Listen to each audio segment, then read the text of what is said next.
ज्ञानी भक्त बंधु माने आज कथा मृतरे गोटे छोट कथा मन रखिए। छुआ जन्म हेबा परे छुआ जन्म हबा परे ता कान रे 7 थर एई मंत्र कहतु कौन अस्मा भव अर्थ पत्थर परी हुआ अस्मा भव परशु भव अर्थ परशु माने कुराड़ी परी हुआ सबू बाधा को सामना कर तो जीवन रे जेते बाधा आसीबो अस्मा भव परशु भव हिरणमय स्व भव माने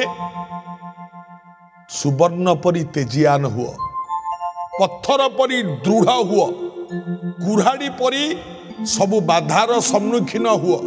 एवं सुवर्ण परी तेजियान हुआ। एई मंत्र को 7 थर छुआर कान पाखे कहले